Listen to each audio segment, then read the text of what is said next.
My mind throughout this whole conversation, and it's dangerous for me, is thinking about the conflicts that are happening around the world and religions and cults and abuse of power and how people believe stuff and what people will do.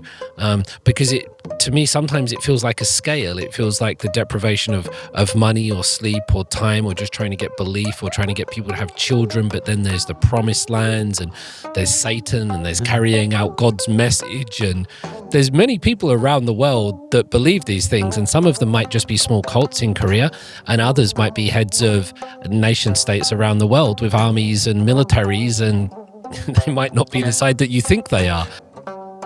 Well, there's kind of a long history in Korea of this idea that a Messiah will come and save people. And there's some like some homegrown groups from like the 1890s when the Joseon dynasty was fading. So the idea of a kind of Messiah figure that, this all has a purpose, we're going to be rewarded, one day it'll be better, it was quite appealing. And actually, I wouldn't mind reading something from this, maybe in a second. Yeah. But basically, Sookmyung claims a communication from Jesus directly to fulfill the mission that Jesus failed. So Jesus came, he was supposed to start a family.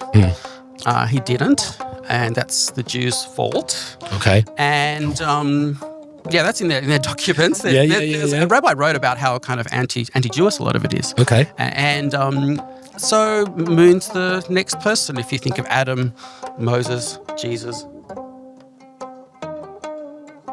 I never realized how nationalistic it was. I mean, reading that. So this is amazing that it's not just a splinter sect, a religious cult, a Saibi, but this is also saying Jesus is Korean, he's coming back and the whole world's going to speak Korean.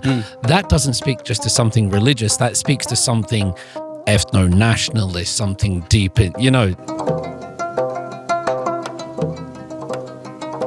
Ladies and gentlemen, welcome back to Korea Deconstructed. Thank you for being here with us again. Really appreciate your attention today. I'm joined in the studio by an Australian who has lived in Korea since 2002. His name is Peter Daley. He currently works at Sookmyung University, and he researches and he's interested. He's got all of these books on the table about cults in Korea. So today I know nothing about this. We're going to learn about cults. We're going to learn about all of these in Korean, Saibi. Peter, it's great to see you. David, thank you very much. It's a pleasure to be here. Excellent. Let's start. Tell me about cults. What's going on in Korea? What's a Saibi? What's a cult here? Oh, I mean, it's a huge issue these days in Japan and here. Yeah. I think it's interesting to talk about the difference of Idan heresy and Saibi, kind of fake pseudo-religion. That came up with the president when the president was talking about taking actions against Unification Church and Shincheonji, which is taking away their legal status and so on. And he did mention the word heresy, which I think is unfortunate because heresy is like, just a different interpretation of the Bible. So it's more a concern to religious people. And a different interpretation can be neutral. It doesn't have to be bad. It doesn't have to be good. It can be just an evolution or de-evolution. But he did mention social harm. And I think that's the key factor here of breaking up families, families going bankrupt, so many different issues within that. And what were the churches he was looking at? He was looking at specific so ones. the Unification Church, because of the political scandal here, which was kind of instigated or blew up when Abe was assassinated. And Shincheonji as well, having some government influence and getting members to vote for so on. And it's interesting because when someone believes someone's the Messiah, all they have to say is, oh, God told me who's going to win the next election. And, who are they going to vote for? Yeah. Anyway, getting back to it's interesting the word as well, cult, because it means so many different things to different people. I want to talk about the word sect first, which is kind of a synonym. Yeah. But originally I had kind of two different purposes. One was a splinter group. Okay. So, and we still use that quite commonly, like a Mormon polygamy sect, okay, and Unification Salvation sect. I'm not sure if that stuck because it's easier to say than Salvation Cult, but Salvation sect stuck, and that is a splinter group, one of three from a parent group. And then the other usage was talking about how much harmony or friction existed between the group and the host society. And if you look at that, there was an interesting point made that Mormonism in Utah would be classified as a religion because over 50% or around 50% of the population identify as the Mormon faith. And then across the border or in other countries, it would be regarded as a sect. And there's an interesting example, and I want to try and involve cases of young Koreans as much as possible regarding this friction. And I had a writing class ages ago at Sookmyung, and the topic was a personal essay, a narrative essay with some kind of life lesson. And I'll never forget it. The title was The World's Worst Homestay Ever. The first sentence was, I went to Utah for a homestay. The life lesson was, I never want to be a Mormon. And I'm sure there are wonderful homestay families in Utah with Mormons. I think she got quite unlucky. But this family really wanted to convert her and control the events that she went to, which was very in total contrast to what she hoped to achieve and hoped to get out of that. So that's an interesting example of some friction. And since we're talking about the Unification Church, I just found this the other day. It's a dissertation from about 2012 for a Bachelor of Arts in History. And the title my jaw dropped when I saw the title, and I thought, that can't be the student's intention. Like, that can't be what the students wrote. And I'm even cautious about saying it in case someone takes a clip of it. Do you want me to read it? Puts it in my words. Would you do me the honor? Yes. So the title of this thesis submitted to the Department of History for a Bachelor of Arts is Save the Human Race, Punch a Moonie in the Face. The Unification Church from Cult to Corporation. Okay, I'm glad you said that. How much trouble am I getting into? I don't know, but... Save the human race, punch a moonie in the face. I think some people might not know what moonie is. Okay, I'll just clarify that this was a bumper sticker that was going around at the time. Okay. And at that university, there was a controversy with one of the Unification Churches, kind of a front group, but they knew it was the Unification Church, so maybe... front group is too strong a word, but there was some issue with them on campus, which is in the dissertation if you want to read it. So the word moonie, I guess, comes from the family Moon, and it does. I think at one point Moon said, of course, be proud of that, but since members have viewed it as derogatory.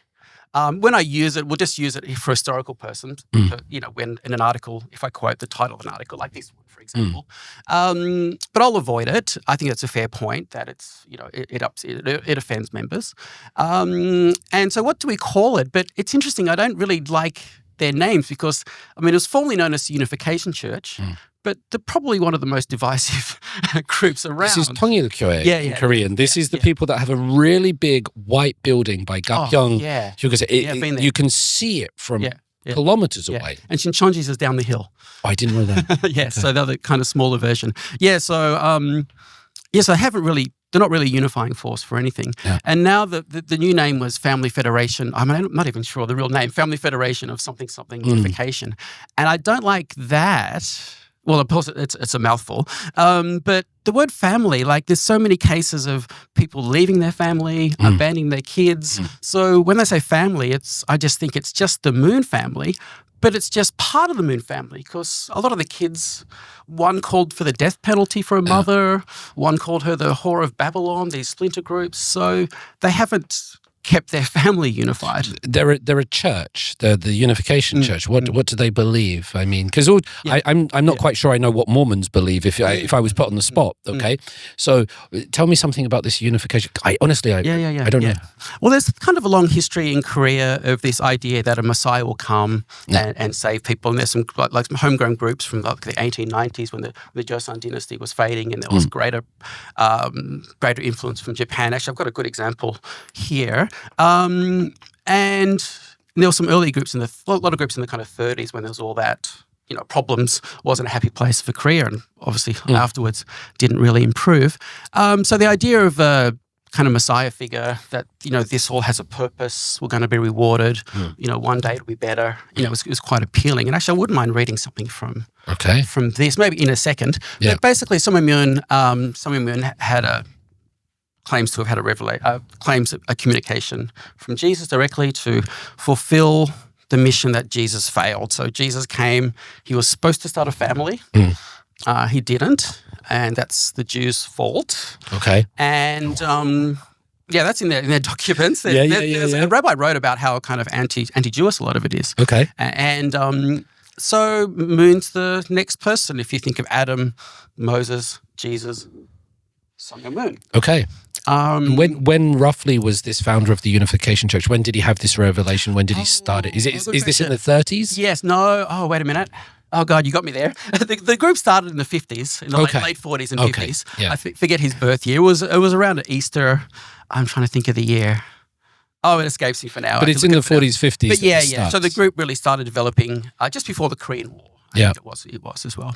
And then it kind of, it did grow from there. It has trouble growing because there was another group called the Olive Tree Movement, which was much more successful in terms of growth. But then that faded away, and then eventually Reverend Moon will move to America for quite a while. And then that was kind of the first, I guess, Korean group, to go abroad. And then it got kind of the stereotypical kind of a cult thing. But it's interesting that the period coincided with Jonestown when 900 people suicide murder. So that really added to, the fear of this group because, parents, they'll find that some children were kind of disappearing. University, early 20s, were disappearing into this group and they couldn't contact them. And then this Jonestown event happened. So everybody, it was a natural fear that could this happen to this group? Because, there were some specific circumstances regarding Jonestown, which haven't really been repeated in other groups. The total isolation. Jim Jones was, getting more and more paranoid, but there was government investigation as well, and he had total control of the compound and so on. So, so that happened, and then Moon really went into the kind of businesses as well. So he had like hundreds of businesses, big tuna fishing, newspapers. Guns. Oh yeah, the Washington Times. Yes, the Washington Times. Yes, there's a. I have a friend that writes for that newspaper. Yeah. Me too. Andrew Salmon. And I was exploring the history. There's some events that are weird, which have nothing to do with it being the Unification Church owned. Yeah. Just any organisation has some. It's going to have people that do wrong things and so on. Yeah. But there's some interesting little pieces here and there. Yeah. Early on, one of the editors, there were complaints that some were forced to or really pressured to attend religious events, things like that. I think I'm still, be careful hitting the desk too much because it will reverberate the microphones. I'm still a little bit unsure why it's a cult, and because it's called a church, right? And all sorts of people believe different things. Like, for example, in the Muslim faith and in the Hindu faith, they believe that, they sometimes have Jesus in their lineage as one of these sort of, in Hindu, an avatar of Vishnu coming along, and same in Islam. So why is this a cult and not just a quirky church that we should just kind of... Do you know what I mean by this question? Why is this a cult, Peter? Well, I think that's why the word cult is a little troublesome, right? Yeah. Because I could tell 5 different people, one of my friends is in a cult, and they'll have, there'll be different reactions. People into witches and stuff might like it. They're like, ooh, what's that? Yeah. A cult? Yeah. Someone might say, well, all religions are cults. Yeah. In that sense, the word cult is meaningless. It doesn't convey any information. Yeah. That person won't have any inkling of my intention. The other one is a cult. A cult is a religion you don't like, a small religion you don't like. I think actually that is related to a dictionary definition, but I think sometimes that's used to kind of discredit the person saying it. Oh no, you're a hater. You've got some problem. You don't like it. That kind of thing. But there's actually a few definitions which isn't really that helpful. Right. And I was looking at them last night. So one definition is actually a smaller religious group that some consider strange. So that actually fits the definition that I was just talking about. It's still quite subjective, isn't it? Because we might think many things are strange when it comes to religion. And how many people think about it. Yeah. And even strange, what does that entail? Yeah. Like it doesn't really... It's not descriptive. This guy walked on water and divided the bread and wine. You're like, that's a bit strange. So let me read through some of... Sorry, Christians. I was looking at some of them. I won't pull it up now, but the other one, it had a positive term when used with ancient cults, like an ancient fertility cult. Then there was no negative connotation. Right. As well. And then, of course, as Jonathan mentioned, cult of personality. And if I say cult of personality, a lot of people have some very clear images of what that entails. Steve Jobs. Yeah. BTS. Worship of and the statues. Yeah. And so on. Yeah. But some of the word cult gets a bit fuzzy. But if I think of words that describe other negative like environments, if I told you one of my friends was in an abusive relationship, you've got a clearer idea. Not exactly, but you might think, okay, maybe there's physical violence, maybe there's sexual violence. You know it's not good, and you know this person's in a bad place. We have similar phrases for larger organizations. A brutal dictatorship. That's not. No one says, oh, you've got a brutal dictatorship is just a government you don't like. Yeah. An abusive relationship is just, you don't like the guy. Right. So I guess, so the word kind of cult was used by some sociologists, and it was based on the work of Robert J. Lifton, who his first book was, he studied thought reform in China.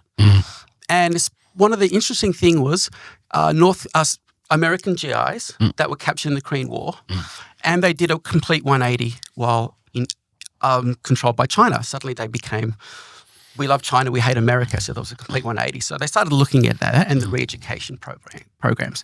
And then some sociologists kind of identified maybe there's some common features of people like the stereotypical like unification recruitment in the kind of 70s, 80s. And groups do change over time. So if I mention something in the 80s, it doesn't necessarily mean it applies now. But at the same time, I think it's useful we can't just ignore the past. I think we can learn from it.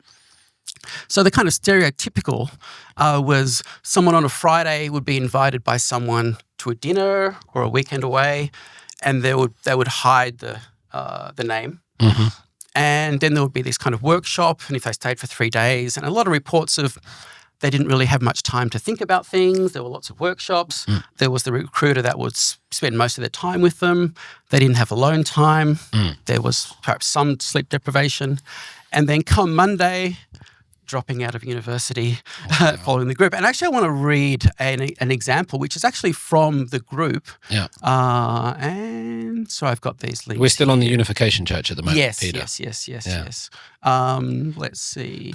So Unification Church in Korean Shinrikyo, and colloquially known as the Moonies, although they might find that derogatory. Yeah, a lot of newspapers don't use that anymore. Right, okay, and so we don't want to, we want to do that well. But this is an example from that group. Yes.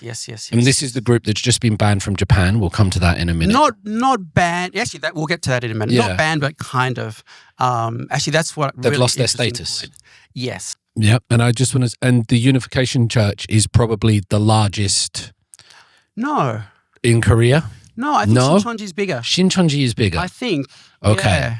Roughly in terms of the Unification Church, is it at its biggest now? Is it bigger in the 80s? Or what kind of size are we talking? Is this something that's just got like a few thousand members, or is it larger? More than a few thousand. They often say 3 million. Quite a lot. But yes, and I think Michael Breen mentioned in a recent Korea Times piece that he thought there was maybe like 15, around 12, 15,000. Okay. I get in real big trouble for this. Michael Breen was a member of that church, wasn't he? Yes. Has he spoken about that? Or does he do that publicly about leaving that cult church, Saibi? No. And there's plenty of reasons, to not go into that. Yeah, okay. Yeah, I mean, a family, he could have friends, family involved as well. Yeah. So, some articles he's mentioned as a former member. Okay. But I think, that's his story. That's not really a secret. No, for those that don't know Michael Breen, he wrote 2 amazing books. One is called The Koreas. One is called The New Koreans. He's been on my podcast. He's the gentleman that told stories about being here during democracy. And then in 1994, meeting Kim Il-sung for lunch in Pyongyang. That's him. And he wrote a book about the early years of the Unification Church. Oh, did he? I've not read that. Yeah. It's available online from their site. Okay. It's long out of print. Give us this quote. I'm having some trouble with my internet. Is that right? Yeah. Oh no. Oh, it says. Maybe the church is after you. Maybe they know what's going on. I'll summarize it. Yeah. So it's not quoting. So this is actually in Czechoslovakia, right. And this is a member who was actually later died in a prison in Czechoslovakia. Yeah. But and they're talking about her story. So this is the group talking about the story, and it's basically she was invited by a brother on a Friday, and by Monday she was like in her last semester of university, about to finish a dissertation or something like that. And she just, she dropped all of that to focus on the Unification Church. There's no mention of what the family felt about that. You can imagine there might have been some concern, but, perhaps not. But that does seem that's quite a common occurrence. Not the unfortunate death, because she was in Czechoslovakia. And they weren't tolerant of anything like that. So that's quite. It's a sad story, but that was that. I mean, that's described by then. She went on Friday, and then Monday, total 180 in her life. Are the people normally attracted to cults? Are they normally university students? Because a few times you've mentioned. So is it sort of young, impressionable people, or? I think I prefer to rephrase it as what does a group gain from targeting that particular demographic? Because some groups have different targets, different goals, and they can change over time. I don't think, I was talking about Unification in the 70s, 80s, actively recruiting those people. You don't really see that now. You see articles about Shincheonji, about that. So it's almost like Shincheonji is doing what the Unification Church was quite notorious for like 30 or 40 years ago. So what does a group gain from the recruitment of a university student? Basically, time and energy. Okay, so they can, as the example I just gave, the unfortunate example, could be more easily persuaded to give up what they're doing, if it's temporary for a semester or more long-term, rather than someone who has a full-time job. And someone who has a full-time job might be of use to the group if they're in a good job, if it's a police officer, if it's a lawyer, if it's a politician. So they can really get a lot of time out of the groups. And, in Korea, as you know, I teach freshman students. They finish the Sunan. It's a time for more freedom. And then removed from their close peer group. The students that they would see every day. Some of them are away from their parents and looking for new experiences. So it's not so much the looking to join a cult, but there is those circumstances which can lead to it. And it's interesting to talk about the recruitment, because there's kind of the obvious unsophisticated recruitment, which is to see two people on campus. And I saw a couple of older ladies the other day. And I don't know what group they were, but very obviously, if two students walk past, they would ignore them. If three students walk past, they would ignore them. One student pounce on them. Wow. And you think, well, if someone's giving out flyers for a gym or a restaurant, that wouldn't be considered. The more the merrier. Yeah. So there's some reason why they wanted that two-on-one dynamic. And I have to say, I saw the best... Refusal? Gesture that meant... Fuck you? Yes. Yeah. I wasn't going to say. You can swear. It was the best. It was just the way this student just moved the shoulder out of the way. This person. And I think that can help the group, because it helps reinforce the idea that these outsiders are under the influence of Satan. There's the us and them world. And also for these recruiters, it's time wasting. It's keeping them busy, because I think that must have a very low chance of success. But I think one purpose is just to give them something to do during the day so they're not bored. And then there's the hidden sophisticated. What's that? Well, there was a quote by a student there was an article a couple of days ago, it might have been Keimyung Daily, but recently, and she said she joined a restaurant club, and 2 months later, they started introducing, do you want to come to a Bible study? And there'd been that 2 months of rapport, friendship building, shared experiences, all these little things to make it harder and harder to refuse. And I have heard of people in Shincheonji that didn't hear the name Shincheonji till about like 7 or 8 months in. They pull the switcheroo. Yeah, and there's Reddit post, I think I'm in Shincheonji, but I'm not sure. Wow. Or I'm scared to leave. There was one last week. I'm scared to leave. We need to understand what Shincheonji is. So the Unification Church started 40s and 50s by Reverend Moon, believed he was here to carry on Jesus's work, which was incomplete, have families. The Jews were to blame. Went to America, Washington Times. Yeah. Okay, but this is what you've told me, right? And now you've mentioned Shincheonji. That's their Korean name and English name. Yep. Tell me about them. What do they believe? What's going on with them? Almost the same thing, really. They use the term promised pastor. Okay. And Jesus predicted the promised pastor. I've got a book from Shincheonji. We're not talking about pasta the food here. No. It's not the really good Italian food. A pasta. Yeah. Actually, I have one of the creation of heaven and earth, and this was given to me by a former member of 10 years. Oh, is that their book? And it's one of their books, and she's credited as one of the people who helped edit it. That's worth exploring at some point, because it's got her name and serial number here, so it's not something that's meant to be released outside. A lot of these groups will have insider-outsider doctrine, what they tell these people. And there's a lot in there. I mean, I can just summarize some quotes. It looks Christian, Peter. Yep. Well, this looks more Christian. Do you know what I mean? But it's just the iconography. It's the wording. I mean, this one that you've given me from Shincheonji says the creation of heaven and earth. It looks like the Alpha and Omega with a Christian cross here. Tell me a little bit more about Shincheonji's beliefs. A few of the quotes in here, which they don't really come out because they claim to be for world peace, is, if you don't believe in the promised pastor, you're under the influence of Satan. If you associate with people who don't believe I'm the pastor, you're going to go to hell. All those kind of things. Everyone's going to be destroyed if those who don't follow the promised pastor will be destroyed. So a lot of violent rhetoric and so on. The promised pastor is the one that created Shincheonji? Well, the promised pastor, there's a Bible verse. So it's basically the same as the Messiah. Okay. It's just a different phrase for it. Yeah. Because it says that, Jesus predicted the promised Messiah, the promised pastor will come, and then it's like the promised pastor will come from Korea. The promised pastor is probably here now, and it's not Sookmyung.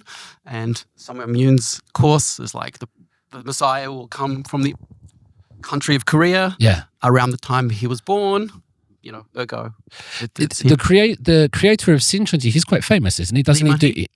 Oh, I thought it was a different guy that does protests down in Gwanghwamun. That's a different guy. Yeah, I'm not sure about that. But Lee Man-hee's in his 90s. Oh, okay. So he wouldn't be doing much. He's still alive, the creator. He's like 93 or 94. Oh, wow. He does, members have said he claims to be immortal.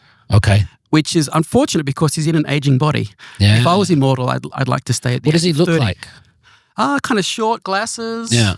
Actually, I went to one of his events. Yeah. And I've seen Moon, and he doesn't look charismatic to me. Oh. And I went to this Shincheonji event, and I found myself laughing at one of his jokes. I went, "Dope!" There you They're go. getting to me. But it was actually interesting because it's really strange to be in an environment where you're with like 500 or 600 other people, and they all think he's Jesus. Yeah. And just the atmosphere. If I was a new recruit, that's so powerful, right. And it's hard to go against what people around you do. Around you are believing or how they're acting, naturally to fit in. So that was quite a surreal experience. There's human psychology test which will show that if planned actors tell you that this table, for example, is black, that we're more likely as humans just to go along with the group think and say yes. The science of persuasion. Yeah, it's all that kind of stuff. So these two.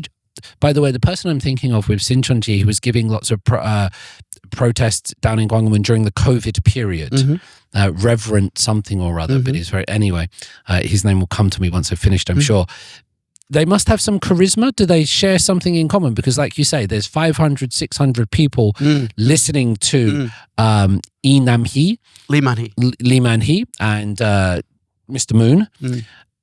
They must. What do they have? Because if I go to a temple, I will see some Buddhist monks, and Peter, they're glowing. Like they just have an aura. Do you know what I mean? I'm not saying they're right or wrong, but you see some people, whether they're religious or not, and they have sort of an aura, a magnetism, a vibe. Some people have magnetism to them, don't they? Yes, and other people don't. But if you see interviews of Moon, I don't think it's magnetism. Okay, right. But some of these, they're all very staged events. Yeah. And Moon's daughter-in-law, Nan Suk-hong, she mentioned she lived with the Moons. For like 15 or 16 years in her abusive marriage. I'll get to that. She made the point that the followers don't see behind the wall, behind the screen. The events are all planned, and they'll have their robes or crowns or things like that. So I think they put a lot of thought into making it look like super important, that this is a very special event and so on. But I think just being in a crowd, if you go to a concert, for example, this the energy of the crowd. I can't imagine what it was like. I didn't go to the BTS concert, but you can imagine that just the presence of people that are excited about something. It's powerful. It's very powerful. They're both Christian. So, that's a good point, because. So I'm not saying they are both Christian, but they both seem to me Bible-based. Yeah, that's what I want to get to. They're not Buddhist-based. They're not shaman-based. They're not Hindu or Confucian or Taoist. Yes. Okay. So these groups, they often have a Bible study course. Yeah. And that's really a vehicle to get somebody from, maybe they've heard of Jesus or maybe the Christian, from moving to, this is the new Messiah. Okay. And if I read the last the last paragraph of the Mooney's Divine Principles. This is the very last paragraph of it, as it's currently on their site. Yeah. Based upon which language will all languages be unified?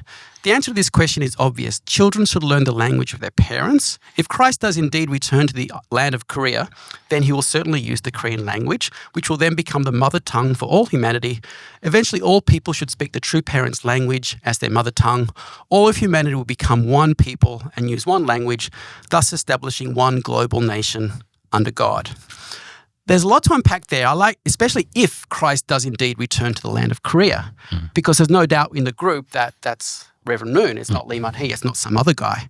And I met a girl from a different group that had a very similar, I think they kind of copied a lot of things from the Unification Church.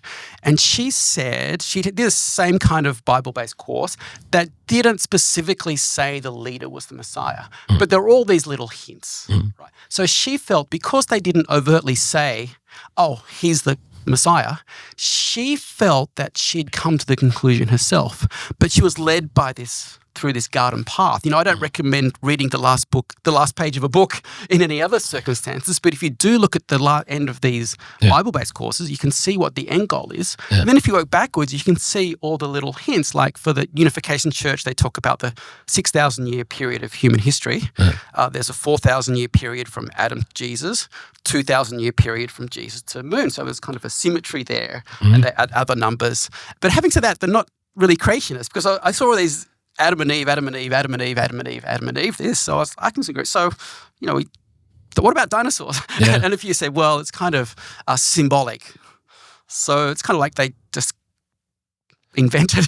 And there's all these other little numbers, and they do the maths, and then it points to this person, the birthplace, the birth period of Moon, and then something else will, if it's a later Messiah, they'll do the maths and change something so it suggests his. But she thought that was very powerful. She felt she discovered it, that she hadn't been, taught it.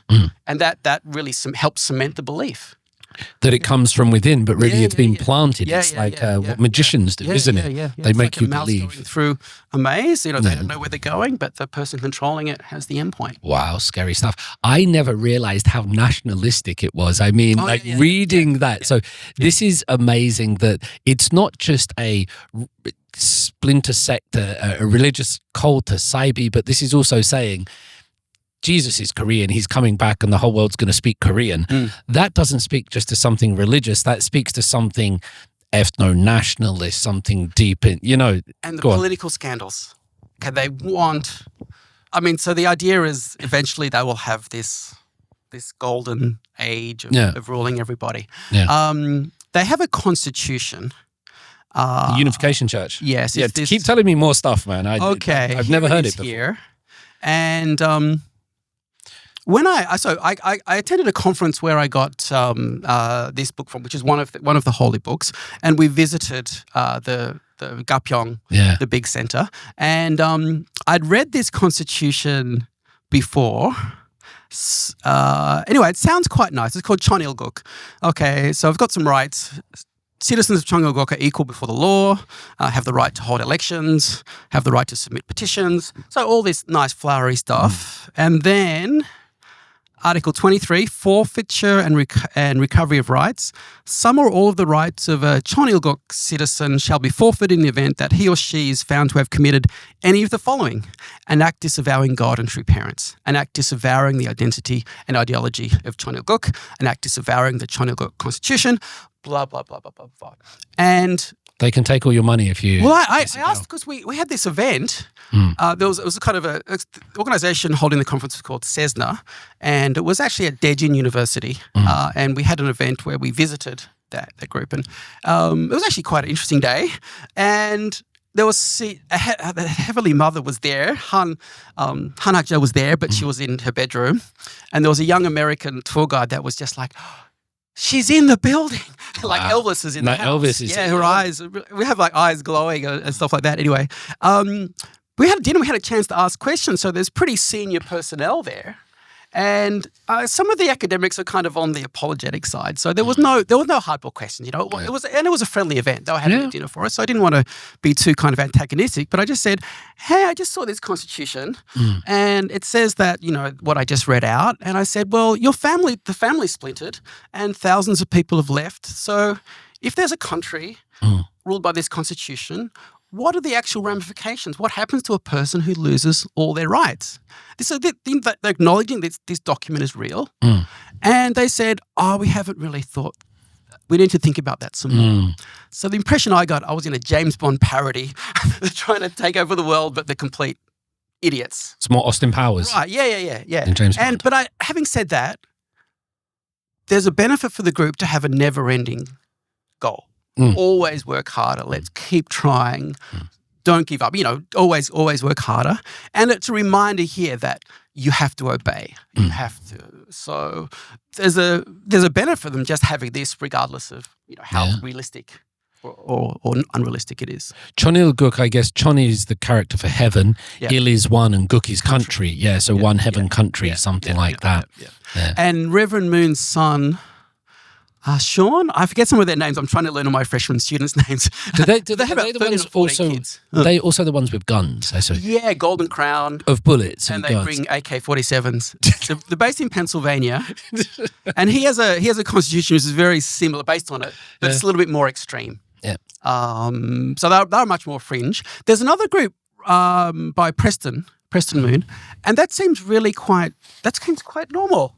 You quite like that one, the Preston Moon cult. I've never seen anything to indicate anything dodgy. And he sometimes writes some pieces for the Korea Times about, you know, unification and things like that. And there's a funny story. At this conference I went to, one member of that group gave a presentation about that Preston's group, and they now own UPI. Okay. And I was reading UPI had some really good articles about the scandals that are arising from Hanakja. And the Unification Church is not happy.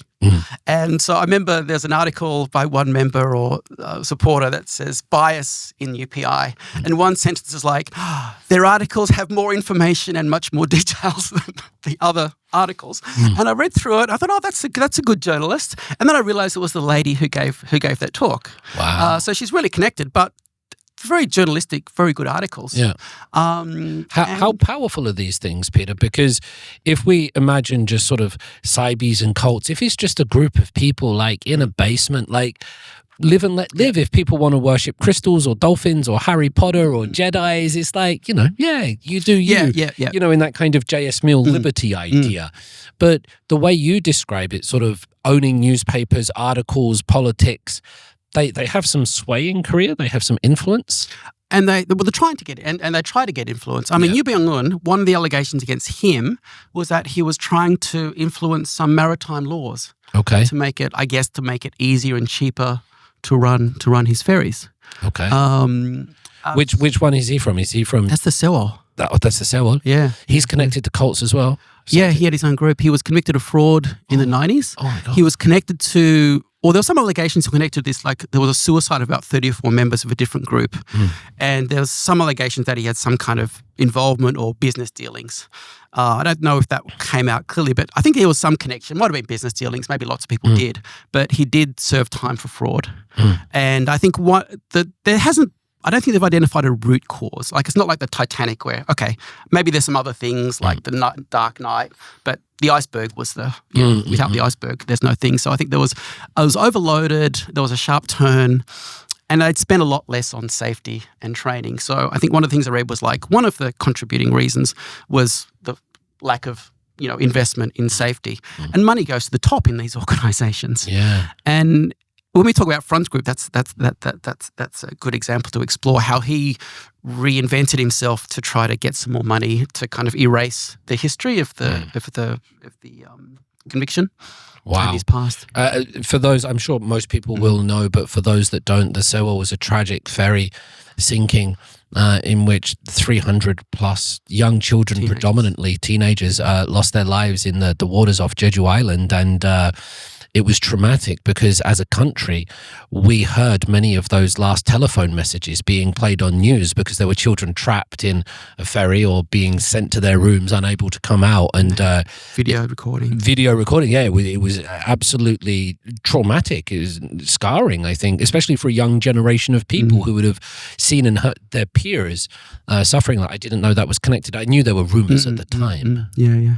So how much in the current president has said he wants to shut these things down?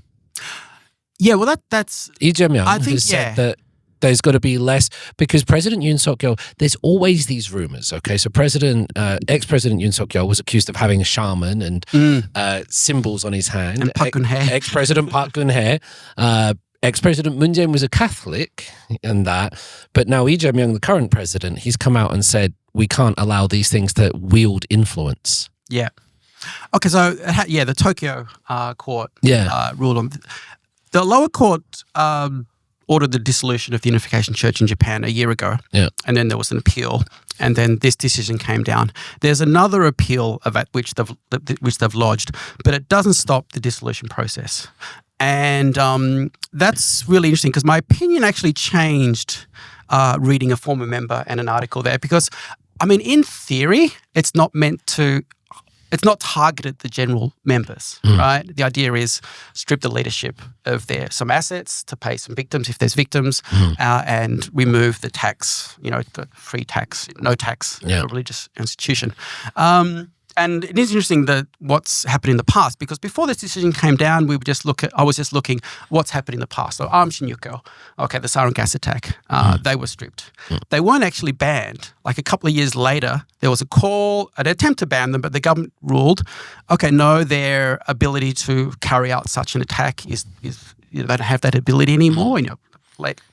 7 or 8 of the leaders were later executed.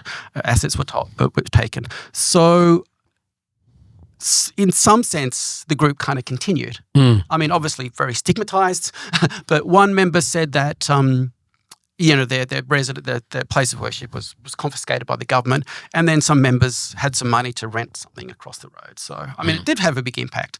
And I actually met a former member of Aum Shinrikyo. Maybe I should tell that because that shed some light, I think, into these groups. Because when you think of that, you think of sarin gas attack. I don't know who these people are, or tell me about this. There was a sarin gas attack in Tokyo in 1995. Okay. Several subways. Yeah. About 14 people died and hundreds were injured because sarin gas was released in the subway. So a closed system, terrorist attack, and the ideology of the group. Destroying the world to save it. This is Robert J. Lifton, who explored the Chinese re-education clinics. So they were kind of hoping to set off a kind of Armageddon and so on. I'm not too specific on the details, but it was a doomsday cult. The leader was kind of nuts, obviously had these delusions.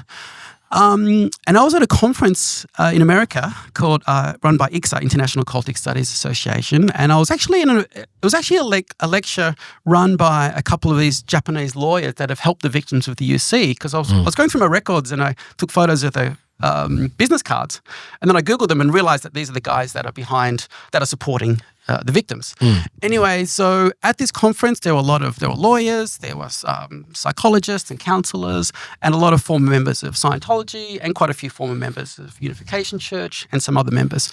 So it was this, I forget what the exact topic was. It might have been something to do with the Unification Church, because that's being a big issue in Japan.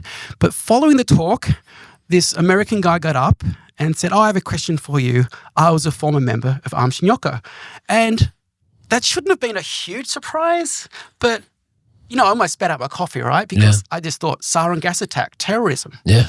And he asked a question, and then I thought, I want to know what this guy's story is. Yeah. And so we had a chat, and he said he was the sweetest guy. You get a good vibe from someone, so gentle. Yeah. And so he was married to a Japanese woman, and she became involved. And a lot of these groups will try to separate people, right? Especially since he showed initial reluctance or skepticism. So he was saying that the group was, putting a wedge between their relationship. And he knew this group was bad. Like there'd been some violence in the past, and they had a bit of a notorious reputation, not as big as after the sarin gas attack, but there were still some very disturbing reports. So he decided, to keep my wife, I need to pretend to join. Yeah. And he did. But this was I'll use a word you used before, this was such a mindfuck. One thing they did, which he wasn't expecting and had no knowledge of, was putting drugs in their food. Oh my God. Like LSD. And then sign me up, baby. Then the effects. Free drugs. Then the effects are attributed to the spiritual powers of the leader. Yeah. Plus there's sleep deprivation. Yeah. Plus there's malnutrition. Yeah. So, he found himself, he became a believer. At the same time, he was like almost locked up at times as well, because they did care for these compounds.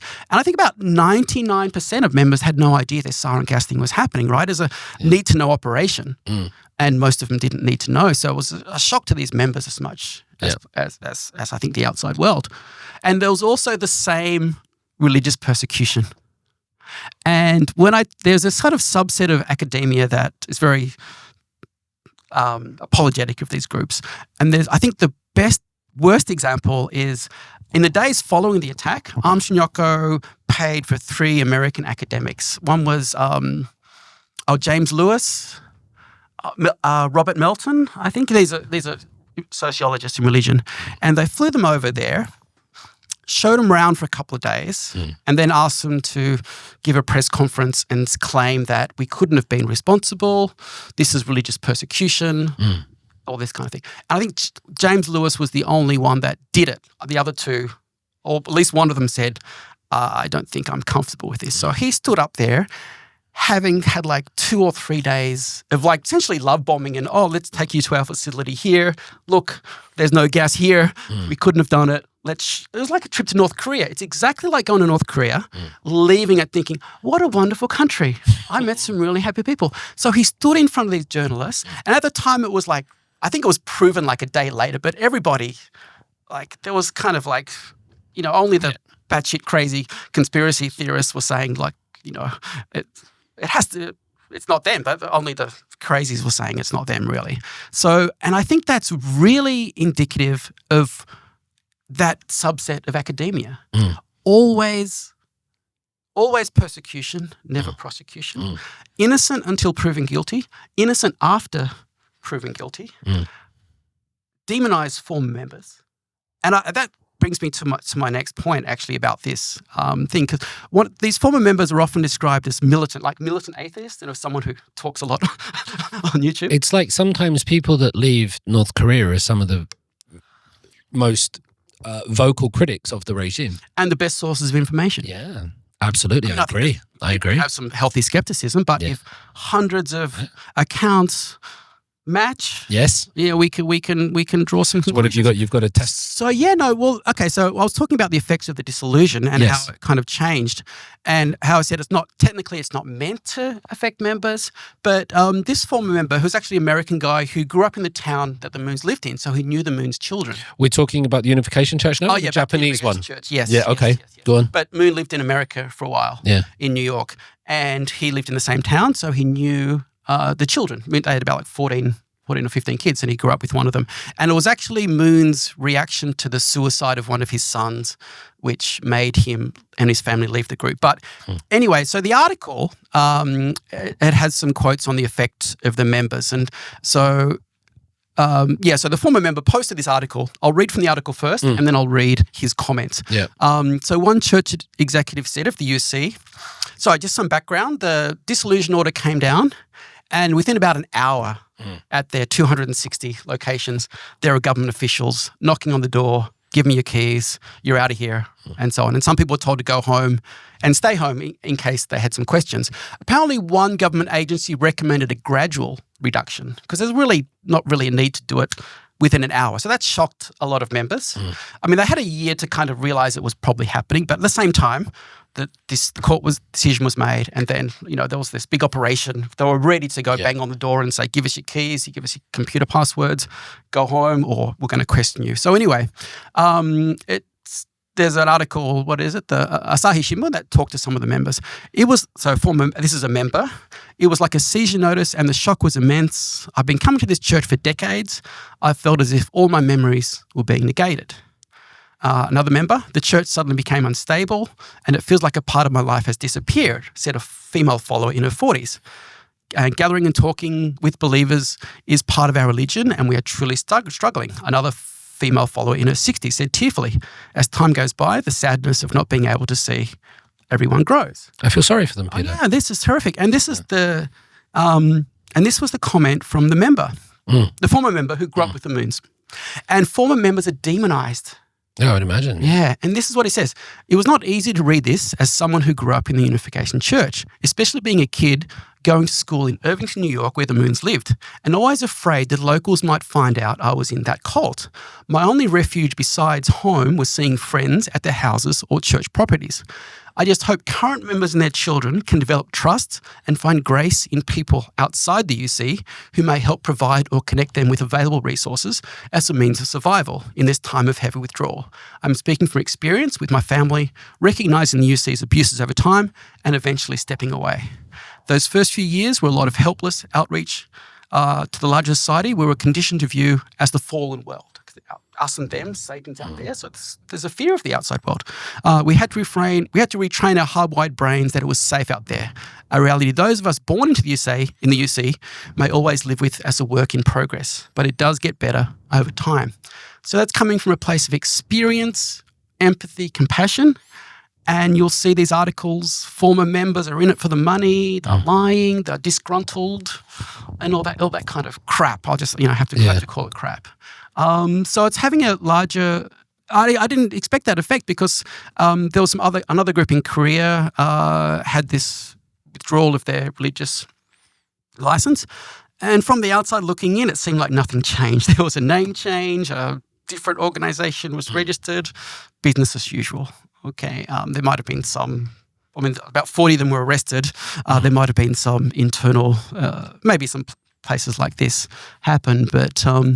So it's not outright banned, but it does have an effect on these members. And the members for testimonies, you have to feel compassion for their situation. No, absolutely. Having said that, I think the more totalistic a group is and tries to dominate a person's life as much as possible, the greater the effect of something like this. If this was a Catholic church and my mother goes to church once a week for 45 minutes, I would have loved that to have happened then, and she would have been a bit saddened because that is a social support. Yeah. But it's not as life-changing as one way to describe these groups is a totalistic group. They want their whole, as much as possible, for the members' lives to be devoted to the church. They're doing sort of morning prayers and afternoon prayers. It's not once a week. These are quite intense, focused, aren't they? Well, I lived with a member of a different group, not Shincheonji, not Unification Church, but it was Bible-based.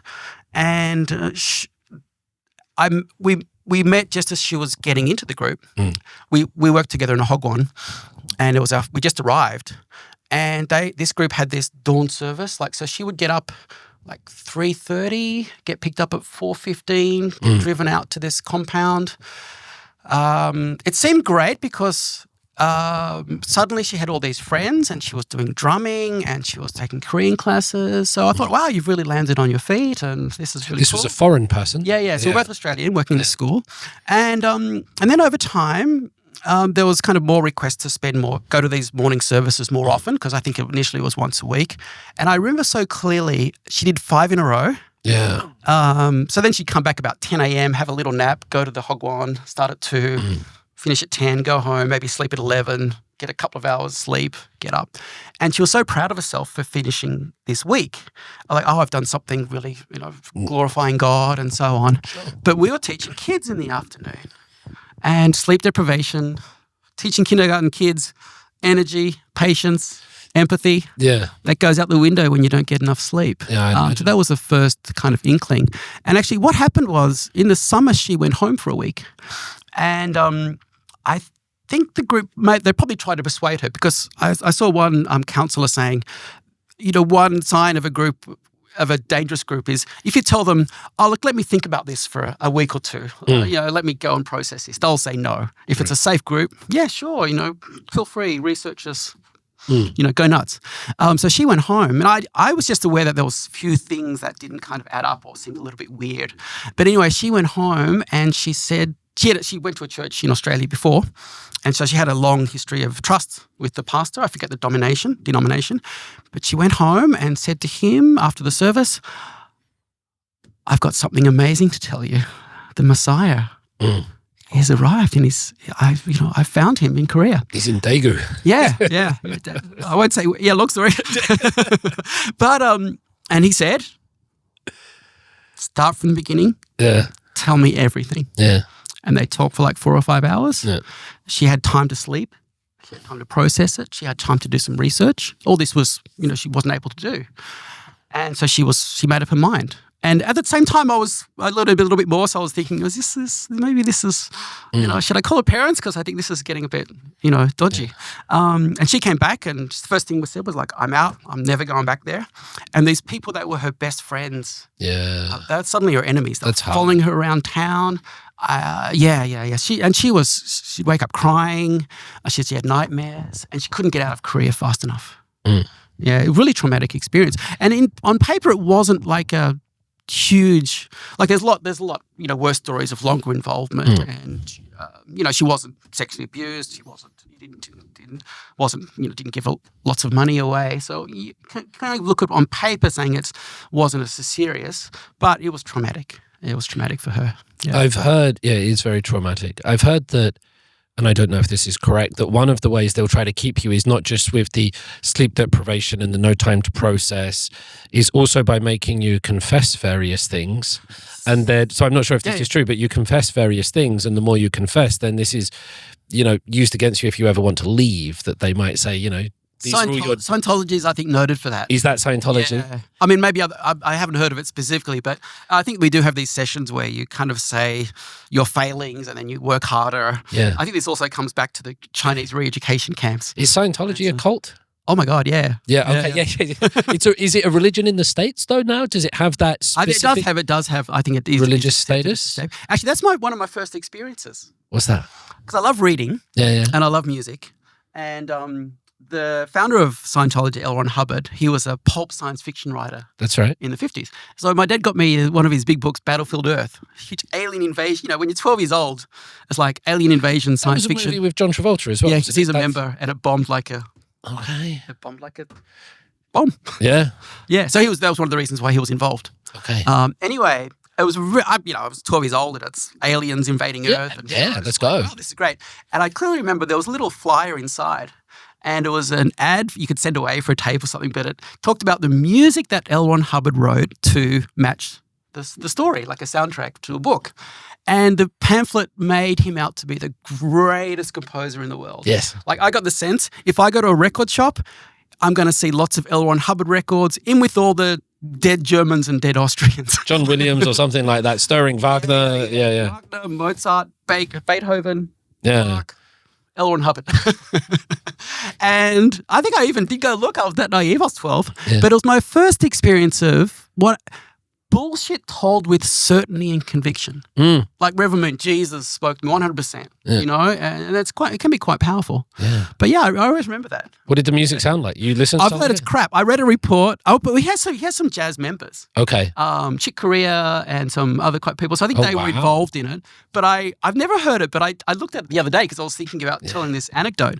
And I saw a review. I was like, I wish I could say it was terrible, but it's so much worse. So I'm not sure what it's like, but he wasn't a composer. Yeah. Yeah, but again, all these people claim to be these great at everything. It's like Trump saying, I'm the best. I know more about drones. I know more about the law. I know more about Iran's nuclear things. I know more about everything. Sure. Yeah. MAGA is a cult, do you think?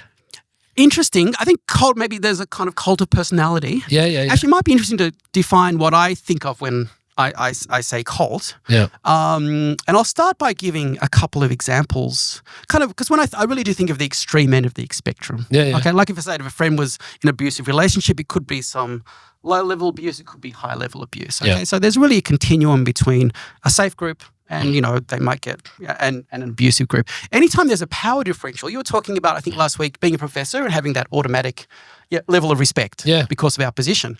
But if you think of a messiah figure and a young 20-year-old student, the power differential is infinity and beyond. And in Korea, it's magnified, isn't it? Yeah. So, I think that's worth... Yeah, that's played upon. So let me go to examples. Okay. So the first one's from 1992, Dami Mission. And I've kind of combined a couple of articles just for a bit more of a narrative flow and a summary. For hundreds of followers of the Dharma mission in Seoul, the most amazing thing about today is that it arrived. They, like an estimated 20,000 South Koreans, had believed they would be lifted into heaven, this rapture, at the stroke of midnight, Wednesday, the beginning of the end of the world. Scores of believers sold their homes, quit their jobs, abandoned their families, and underwent abortions to prepare for the one-way ride to heaven. The leader, Lee Jung-lin, had persuaded followers to turn over millions of won in cash and property. When police arrested him on fraud charges, they found securities and bonds scheduled to mature in 1995. I mean, that encapsulates a lot. Now, not all groups have this doomsday scenario, but the doomsday scenario does make it easier to bilk people out of their money. You don't need your money next week. Yeah. You can't take it with you. Let's go. And then this is about one of two groups that had their religious license revoked. This is the year 2000. Prosecutors arrested a cult leader on Thursday for instigating. That's a different one. I might skip that one. What was my? Yeah, I had three, but I think I'll stick to two. Okay. So the year 2000. Prosecutors in South Korea have arrested the leaders of a doomsday cult alleged to have swindled nearly $90 million from followers by promising them eternal life. The cult, which incorporates Confucian elements, spread messages saying the end of the world will come this year. Had about 1,500 followers, including lawyers, businessmen, and government officials. This is one of my favourite sentences. Once arrested, however, the couple announced through their lawyer, now also under arrest, that the end of the world had been delayed 10 years.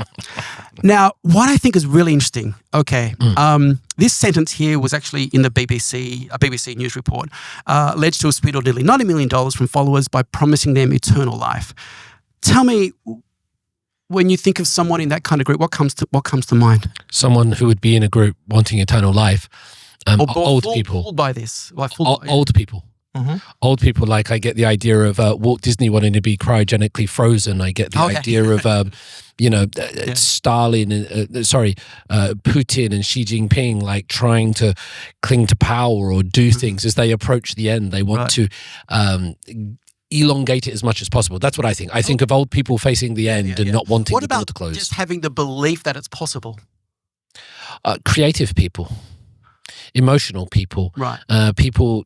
I don't want to say uneducated because you get T's and F's in MBTIs, and some people are very science and logical driven, and some people are spiritual and emotional. So creative correlate with resistance to these kind of influences. Yeah, because you were mentioning lawyers and business. Yeah. What do you think? What's the right answer? Well, okay.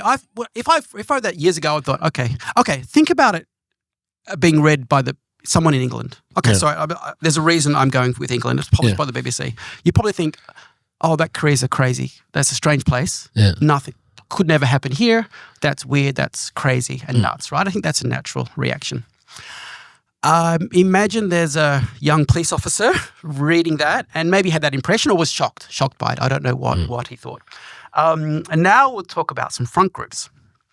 And before I'll talk about this group specifically because very creative front groups. And the presentation I gave at ICSA in Washington, the conference, the title was The Audacious and the Cautious International Expansion Tactics of Korean Controversial Groups. And when I thought of the word audacious, I thought of this group. First of all, some background. What group is this, Peter? They have about 20 different names. They change their names more often. I clean my sheets. Chonjeonho was the English, and Heaven's Gathering. I think that's the... In Korean, that would be Chonjeonhwae. Yeah. I haven't actually seen the Hangul. But I was kind of guessing that. But Chonjeon, Heaven's Gathering. Yeah. Okay. So that's what it was known as before the arrest. Yeah. Then it changed its names to Jongshim, and now it's called Songyong. And then the front groups have gone through like 7 or 8 different names. But basically, I'll take you back a year to 1998. There was an Kiwi band, called Dragon. Okay. And they had some of the biggest hits of the kind of 70s and 80s. Anyone going up there, like we're a covers band, you play some of their songs in a pub in Australia, you're golden, right? Everybody's jumping away. Kind of like a Midnight Oil. Really, yes. At that level of popularity. Yeah. Really well-crafted songs, catchy melodies, harmonies, choruses that everybody would just sing along, right? And the singer, Mark Hunter, developed throat cancer at the age of about 40. And I was the only person that noticed this because the compound that these leaders were arrested at is called Delachon. It's outside of Hongcheon.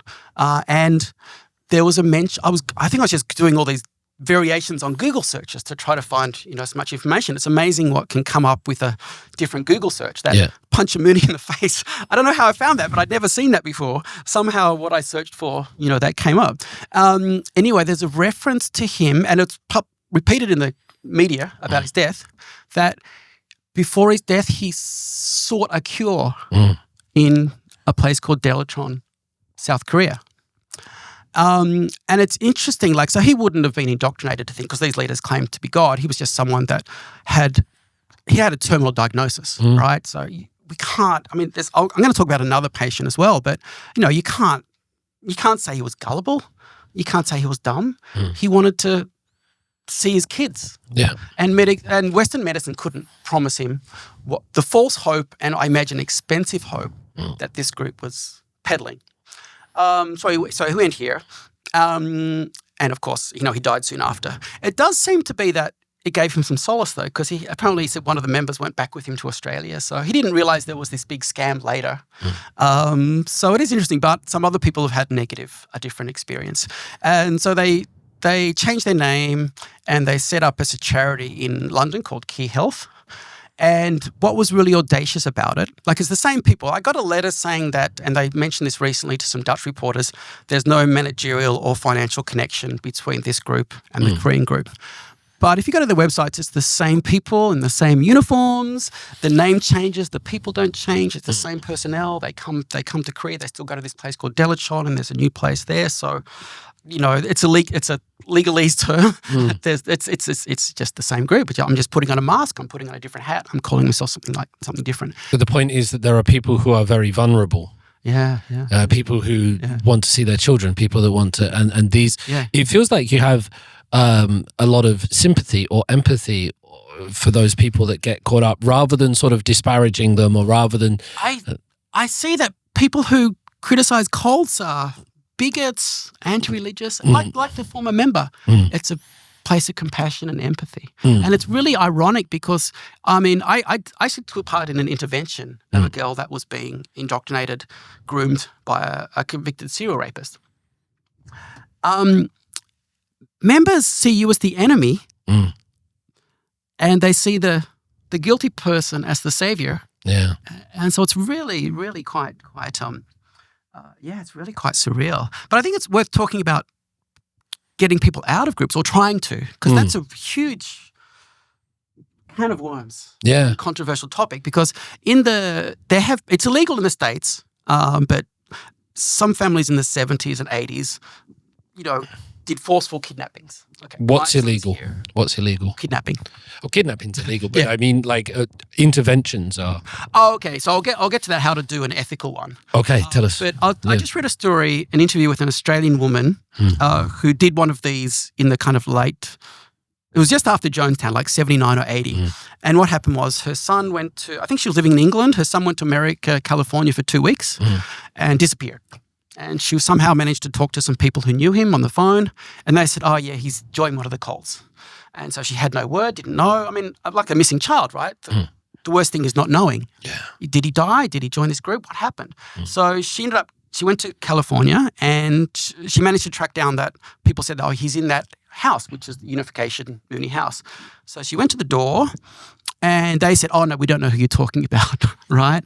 And she actually recognized something in the corridor, which is a bag that she'd given him. So they were lying to the mother of a worried child because they want to keep them separate. Anyway, she went away, and eventually they planned this kidnapping. And she actually says with the tacit approval of the authorities. So early on, there were some judgments that had sympathy for the parents.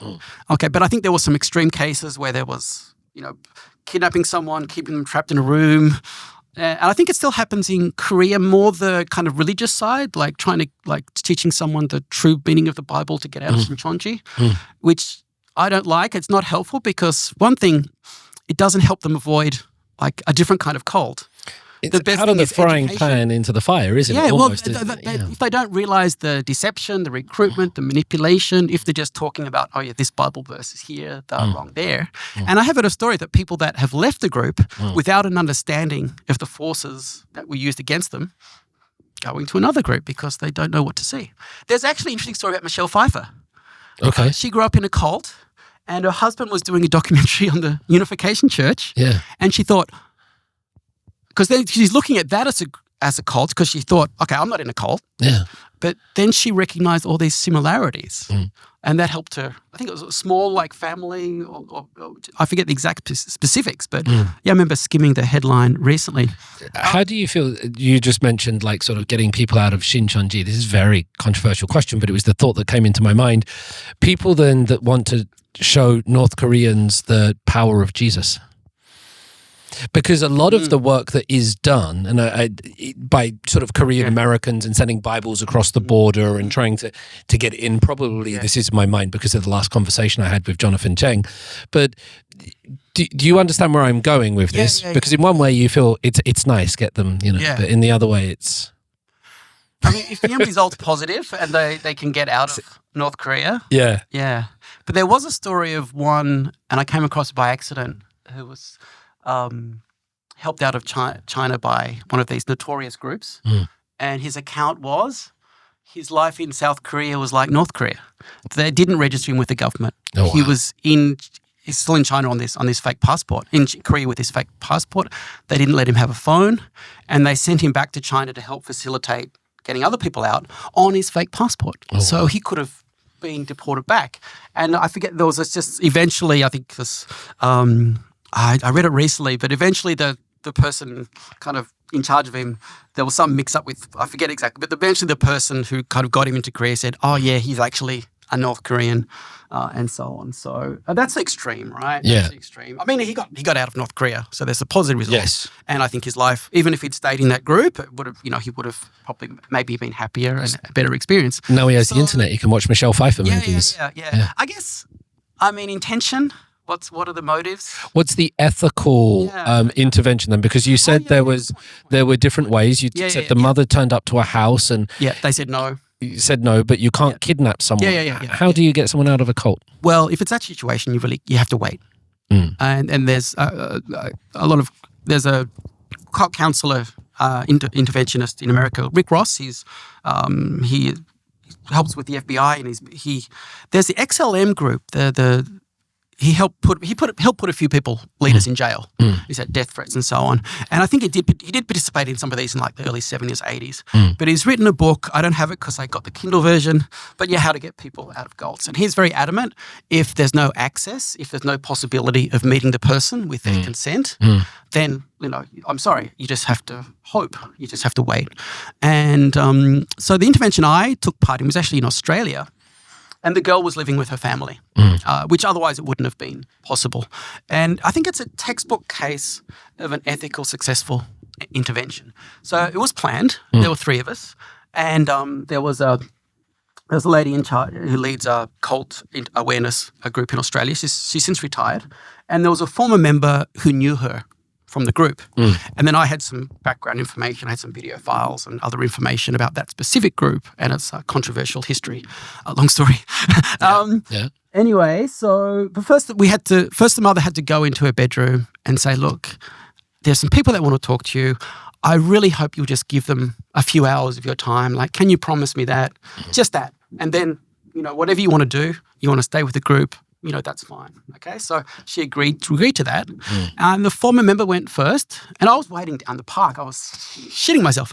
What if I screw this up? And rehearsing what I was going to say. And so the former member was first, and they had that report, they knew each other. I mean, she'd been conditioned, it's on the group, that this person's evil. She betrayed the Messiah, or she left the group. They always disparage them, so she had that mindset. But there was that connection there, that shared experience, and that kind of began to get through. Like, this is why I left, this happened, and this happened, and this happened, and I think it was a bit, now I'm happier, all those kind of things. And then the lady who ran the cult awareness site went next and just talked about groups in general. Okay, so, love bombing and deceptive recruiting, how they make it difficult to leave, all those things. And then I came in with the background of the group, and, some criminal, I was at that time, there was lots of allegations and some criminal convictions and so on. And she left, and she told me later that while I was talking to her, she was thinking, don't listen to Satan, don't listen to Satan, don't listen to Satan. But eventually got through. And it became quite close. We chatted, we got and I think the sociologists that really align with these groups, I mean, I think they quite correctly really attack the people that do these forceful interventions. And I think there's even been some deaths, right? And that's true. But they put all interventionists in that one one group. Okay, anybody who tries to help a person. They ignore the fact that there are thousands and thousands of counselors and experts that help people from abusive relationships, abusive groups, that get treatment. And it's just all, it's like the boogeyman. Yeah. Like, and there was and Shincheonji, there's a BBC interview with a young member, and she jumped out of the window of like a second story because they tell them that it's the Satan's coming for you. Yeah. So it's anyway, it's a big issue. There's so many. Let me ask you stories. A very question that I'm apprehensive to ask you. But have you ever been in a cult? Because the reason I'm asking you is why the interest? Because sometimes the people that research adoption, they have a close association with it. So I was just wondering, have you ever been in a cult? Did you come out of a cult at a young age, or like? No, I had a Catholic upbringing. Okay. And I think just that early interest with the L. Ron Hubbard, and I have a clear memory of visiting my older sister's house. She's 12 years older than me, and her husband, had a big book collection. And there was a book, the Rise and Fall of the Third Reich. Yeah. I just remember, and I opened it a page, and if my memory's right, actually he wrote a book about the doctors, the Nazi doctors. And I think I read a section about some of the scientific experience, and just the idea of how could that have happened? Yeah. Even when I was young. So I think there was this latent kind of interest that kind of faded underway. And then when I kind of got to Korea, I kind of noticed, why I got into it was because I noticed there were lots of groups that had a controversial or criminal history in Korea, and overseas, nothing. Yeah. Right? Change their name, there's no connection, and they might go about the same thing, which is the group that I just talked about earlier. So I kind of thought, okay, there needs to be some kind of awareness, and so I just started collecting some information and links, and that led to that intervention. Yeah. It got a bit all-consuming, though. I think it can get all-consuming, and I think it did kind of take over too much of my life. So I stepped away in 2018. That's a long story as well.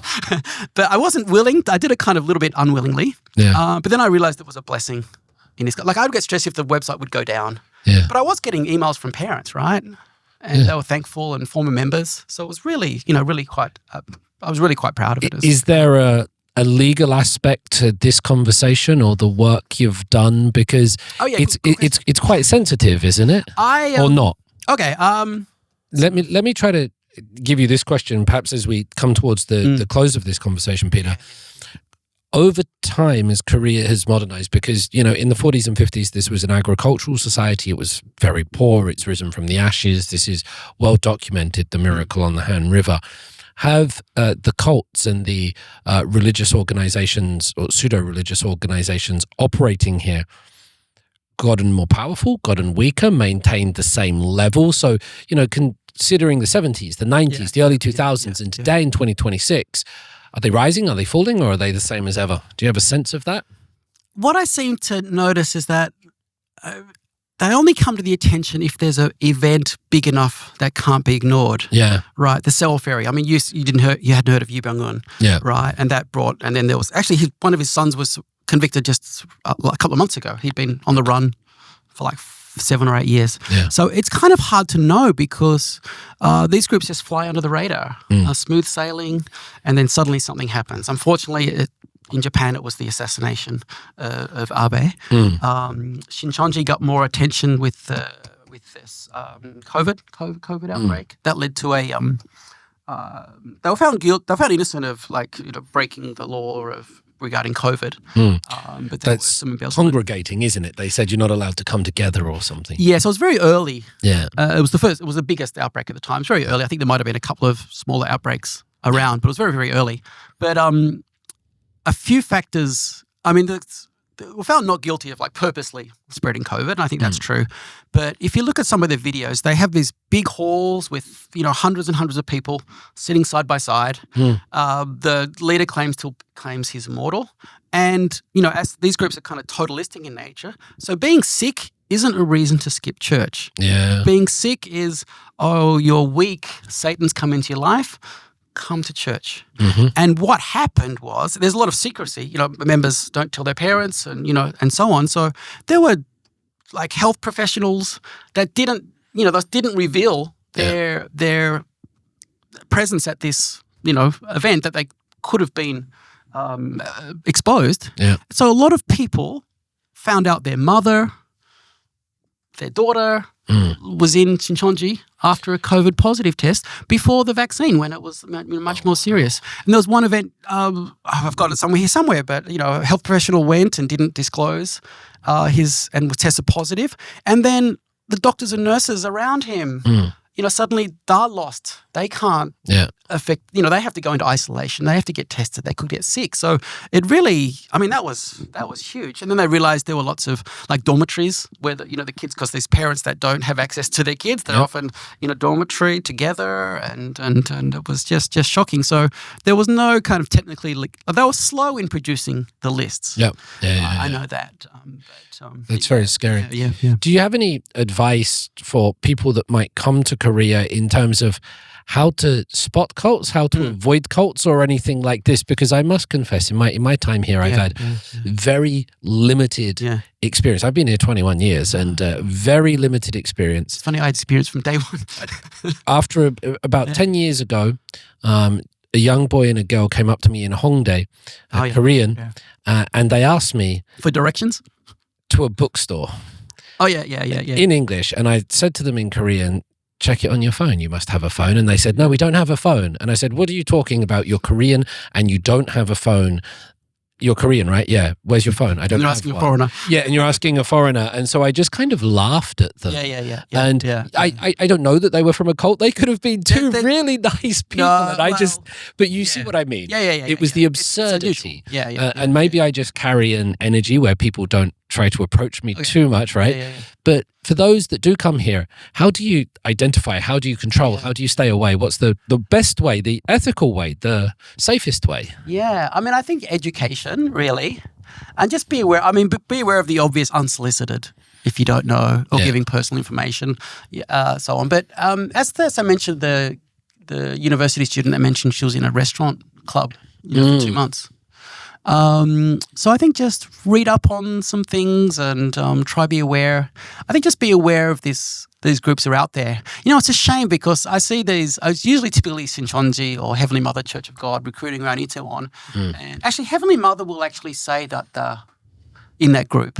There's another group run by, there's a lot of female cult leaders. There's some equality has crept into the Heavenly profession. Mothers. Yeah. There's about 3 or 4 known that I know of. Do they also claim to be sort of Jesus-y?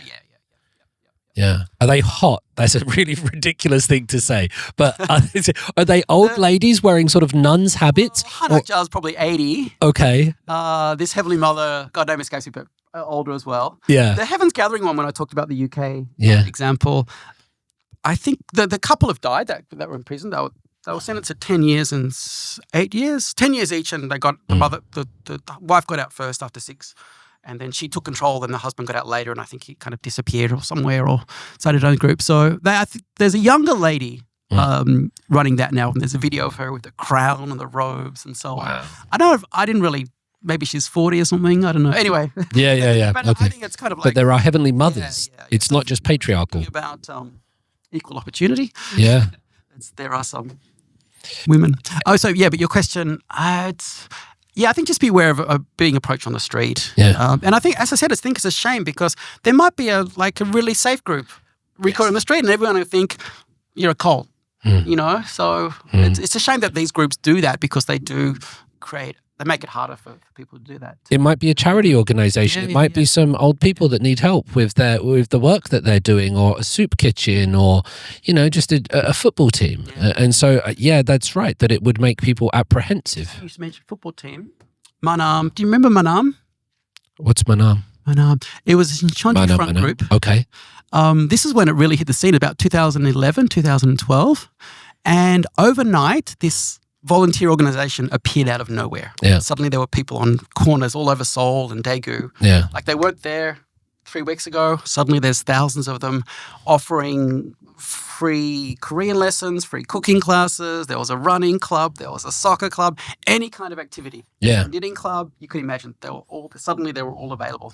And the idea was to get lots of foreigners to little love bombing and then get them to help populate Jamsil Stadium for Lee Man-hee's birthday, about 2 months later. And if you see some of these Lee Man-hee events at Jamsil Stadium, it's like North Korea games. And sorry, I'm talking on a bit, but they have these big card shows. Yeah. And even, reports of like them wearing adult diapers, because if you're having a really elaborate card show, you don't want, and you're doing it for like 4 or 5 hours, you don't want people going to the bathroom. And that's a huge way to keep people busy. They were recruiting for months and months. Yeah. And there was a lot of really fighting between the foreign community on some of the groups. Like, that's a cult. And like, no, it's not a cult. It's a football team. Yes, it is. Yeah. So that was interesting. Is just a couple of last questions before we wrap up. Is arranged marriage or group collective marriages? What's mass weddings? Sorry, that's the word I'm looking for. Yeah. Well, some of the most controlling groups will try to control your relationships and then dictate what sex happens and when happens. So the idea... Sorry, they dictate when what sex happens? There's a few days delay or something, or when they can do it within the... It might have softened a little bit. That's really controlling. That was a really controlling event. So the idea that they say is like it helps world peace because they're bringing people from Japan and Korea and they're marrying, and someone from America and Japan and they're marrying. And there's a video of an early one in the 70s where Reverend Moon is a big hall. There's women over there, there's guys here, and he's walking around. And he points and just arranges them. Yeah. And I heard the same former member, I read his passage out from Facebook. He said he heard of brothers and sisters getting matched. Oh, my. And there was a way out of it. Actually, I read it in this guy's Gordon Newfield, Heartbreak and Rage, 10 Years Under Sookmyung Moon. Yeah. And there was a way out of it. I mean, in that case, they would have gotten out of it. Yeah. But it's kind of frowned upon because that was God's decision. Yeah. And in his case, he said he was depressed and he wanted to seek some counseling outside the group. But it's a totalistic organization, so everything you could possibly need is provided by the group. So he was matched with this woman and he said, I'm thinking of getting this counseling. And it might have been a bit new agey or trippy, but anyway, that was a deal breaker for her. And so that marriage didn't go ahead, and then he was matched with someone else. There's a quote from 1984, "The ultimate purpose of marriage is to children for the party." And there's one of their sympathetic sociologists in an interview was saying, well, how do these groups grow? There's only two ways. They can recruit or they can have this second generation. And she makes the point that the Unification does find it hard to recruit. So it's basically a way just to get new members. Now, that's not to say there can't be loving relationships that are formed, this shared experience. But if you think about it, it also cements people to the group, because suddenly you're in a marriage which is harder to leave, and they're told it's an eternal marriage arranged by God. And then people are guilted, like God chose you for this marriage. And sometimes they didn't speak the same language, or maybe someone was abusive. I didn't talk about Nan Suk-hong. Who's this? Oh my God. Okay. One of the links I gave you. So she was the daughter-in-law sorry, I got rid of the jacket, unfortunately. But she was married at about the age of 15 to one of Moon's sons, I think Hyunjin. And he was a drug addict, physically abusive. And so she was living with the Moon family. And there's a video of her on 60 Minutes where she says, she was sexually abused, physically abused, emotionally abused, all kind of abuse, humiliation. And when she went to Reverend Moon and Han Hak-ja, they said, it's your fault, shut up, just work harder. And then one of Moon's daughters backed up the statement and said that she had the same experience. She had an abusive husband, went to her parents, same reaction. And they build themselves as the perfect parents. And Nansuk also said that money was just... Han Hak-ja would just throw cash at her son to fuel his drug habit. Then he'd go get cocaine, beat the shit out of her, and repeat. Eventually she escaped. And crazy story, I just read this paragraph today. So I think the Moons were traveling and someone else was out of town. So she kind of packed up her bags and other stuff, and she had kids and kind of quietly left the compound. And she says there's a sentence there where she went past the guardhouse and they said they didn't do anything. And years later, there was an expat forum, and I was talking about cults, and this guy, Lance, I think I can say his name, said, hey, I was the guard. I was the guard that day and I saw her move out. Oh, wow. Yeah. Anyway, one of the things I wrote was on 60 Minutes. Yeah. And I think if you can watch that and be involved in this group and support this group, because it just shows that it's behind the wall. It's complete bullshit. Yeah. I think if you can watch that and then think this is a group, I mean, groups do change over time. Yeah. I don't know. I think that's... And there is this question you've come to a couple of times, which is still in my mind. Aren't people allowed to do bullshit? Because one person's... this is... I'm not condoning rape, physical abuse, these kind of things that you've mentioned. Yeah. I mean, I just think ethically, right? Yeah. Yeah. It's that I'm not. Because one thing Unification Church is saying in Japan is there hasn't been a criminal conviction for these practices. There's been lots of civil cases and like thousands and people claiming that they were promised cures. And the mother of the assassin, she was in Korea when he tried to commit suicide and she didn't go back because God told her to stay in Korea. She gave money to the Unification Church because she thought it would help healing her son, another son that was sick. So this is, I don't know. I think it's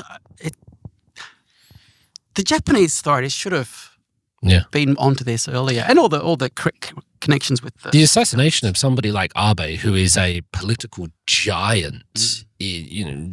Was prime minister for however long, like more than a decade, and connected for his father as well in politics. The assassination of that is just is incredible. And my mind throughout this whole conversation, and it's dangerous for me, is thinking about the conflicts that are happening around the world and religions and cults and abuse of power and how people believe stuff and what people will do, because to me, sometimes it feels like a scale. It feels like the deprivation of money or sleep or time or just trying to get belief or trying to get people to have children. But then there's the promised lands and there's Satan and there's carrying out God's message. And there's many people around the world that believe these things. And some of them might just be small cults in Korea and others might be heads of nation states around the world with armies and militaries, and they might not be the side that you think they are. And you did ask me about the dangers of people speaking out, but if we saw that, and I heard there was an attack against a member of another group in Taiwan. So violence can go both ways. Yeah, when there's this amount of... Ladies and gentlemen, this video might not go out on YouTube. We have to see. Yeah, I was noticing that, there's violence both ways. Yeah, I'm thinking... Not condoning anything. No, global violence. We have to accept that, it's not always black and white. Issue. Any final words for us, Peter? I mean, it's been a fascinating conversation. I've learned so much from this. Is there anything that you would like to close with? No, I think I've covered everything I wanted to say. I hope I hope it was interesting. I enjoyed, as you can probably tell, I find this endlessly fascinating, maybe too endlessly fascinating. I will say that I've kind of restarted my site, but I'm going to kind of not get too attached to it. Yeah. And everything going to lead to it, I really see it as just mainly 90% a collection of articles. So you can go back, you can look at Yu Byung-un and see the articles that were priced, when the first hint of some kind of religion, and then go through the process. I think that's interesting historical record for that group and some other groups. And I've got this long thread with Japan. I try to present both sides. Yeah. Sometimes, sometimes I might comment something, but I think I'm kind of proud of it. And actually I put a lot of links together like back in 2018. I'd almost forgotten how much I'd put there. Yeah. Like, because I work at a women's university, so I thought I'll make a list of like articles related to violence against women. And I'd forgotten about it. And I looked at it and was like, wow, that's a lot of work. And for anybody just listening to this, Peter has a collection of books on the table, but also a suitcase down next to him, which has even more books. And what have we got? He has a laptop in front of him with just link after link of all these stories. So check out peterdaily.net/Stranger Things. There'll be a link in the show notes so you can go and like a good idea at the time to call it Stranger Things. It's the 80s reference. I started another site called Education, and then I couldn't be bothered rehosting everything. Yeah. So anyway. Ladies and gentlemen, thank you once more for listening to Korea Deconstructed. Please do get in touch, comment, tell us what you think about this if you can. Curious about the reaction. Yeah, like, comment, subscribe, share it around, tell your friends. And if you've got any stories, I'm sure Peter would love to hear them. And just know that we've been doing all of these sort of conversations. This is episode 126, and they're all done with a curious, open mind to try to learn more. And if you find any of the topics sensitive, there's also more to come, because that's what we talk about. Thank you very much, Peter. Yeah, thanks for the time. Yeah, thank you very much. I enjoyed it.